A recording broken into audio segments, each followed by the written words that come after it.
The Biden administration keeps telling us that the economy is humming along just fine, but for young Americans, things are really getting worse.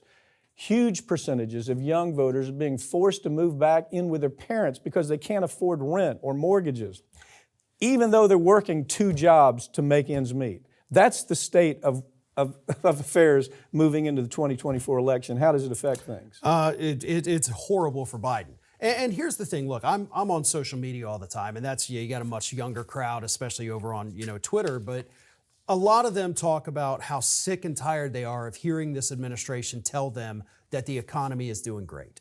Because when you look on paper, you look at the numbers, yeah, the economy is doing great. We've got record low unemployment, stock market going through the roof, inflation's coming down, prices still way up, and a lot of that is price gouging. But get down on the micro level, not the macro level, get down to the macro or micro level, and that is where you start to see how bad the divide is in this country. Because if you're somebody who's over 40... You're talking about age divide. Right. Yeah. If you're over 40, you're feeling the recovery. You're doing pretty good. You're under 40, it's hell for these people right now. Here are the numbers, Farron. Almost 30% of Gen Zers reported they can't afford rent, and they had to move back into with their family. It's 1 out of 3 adults between 18 and 34 today are living with their parents. And that's not that they just don't want to work. Some of them are working 2 jobs. Yeah. And, part of it is we've talked about before is you've got Wall Street coming in, buying up houses, buying up entire neighborhoods so they can jack the rents up. But I don't see this getting any better. And I don't know how you can, in one side of your mouth saying, this is really good, we got a great economy. You have more movement right now with minorities and younger voters moving away from Democrats. They're moving away. You've got, I think every week you've got some, high-profile minority leader coming out and saying, we've all invested in the Democratic Party. What's it done for us? And so this is another one of those stories, isn't it? And I think it has to be addressed. I mean, you can't move into the election, and put your head in the sand and say everything's okay. Bernie Sanders, I think, really handled it well, didn't he? Yeah, Bernie came out recently, and essentially, he said Biden has to change course. It was that simple. He said he has to change the course. Mm-hmm. And of course, Bernie's big thing is always these economic inequality issues. And this is where Biden has plenty of leeway to do something. He could go out there, hold a press conference in 10 minutes from now and say, look, we got a problem in the country where we've got Wall Street bankers moving into small town America, buying up all your homes, and then charging you double what the rent should be, triple what the rent should be. Mm-hmm. I want to make that illegal. And they could make it illegal. Yeah, There's all kinds of ways to stop that, but he won't do it. The other part of it is with minorities, what you're hearing is you're bringing in tons and tons of immigration. And what that's doing is it's driving down wages for us. They're taking jobs that we used to be able to handle for $15 an hour, and now these folks are replacing for $5 an hour. So that's the minority argument, and it's affecting the way they see economics. That's a big factor. Yeah.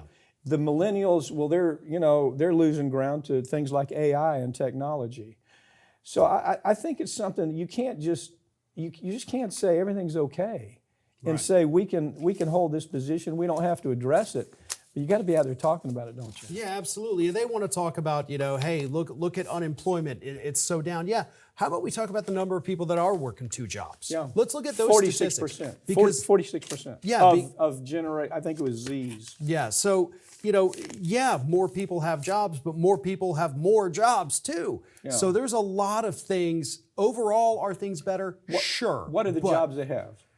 They're waiting tables still, and a lot of their service industry, their retail industry, and even those are already being automated. Mm-hmm. We're seeing more self-checkouts. Mm-hmm. We're seeing, they can't get these office jobs that they went to school for because we do have older generations that don't have money to retire. So I got to work until I'm 70 or 80. I can't retire from this job and create an opening for the college graduate.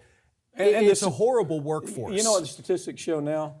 Used to be where we wanted, if you're interviewing 2 people, one of them is 55, the other one is 25.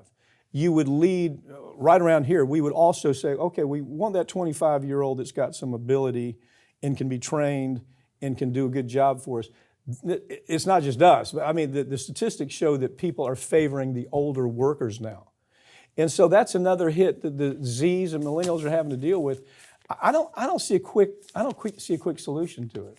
No, I don't either. Again, like I said, I mean, there's things he could do. At the very least, talk about these things. Let's stop pretending that the economy is working great for everybody. But if he doesn't start getting out there and using that podium, using the pulpit, then he's going to be in for a really It's working great sad for year. millionaires and billionaires. Yeah. It's working great for millionaires and billionaires. But most Generation Z and millennials are not billionaires and millionaires. And they'll never get close to it, unfortunately. Thank you for joining me, okay? Thank you. That's all for this week. But all these segments are going to be posted right here on this channel in the coming weeks. So make sure you subscribe. I'm Mike Papantonio, and this has been America's Lawyer, where we tell you stories every week that corporate media won't tell you because their advertisers won't let them. If they tell this story and it hurts the advertisers are going to pull the money. Or their political connections are just so strong that there's no middle ground. If they're Democrat, they can't talk about Democrats. If they're Republicans, they can't talk about Republicans. We, as you can see, don't have that problem here. We're going to call balls and strikes regardless. Hope to see you next time.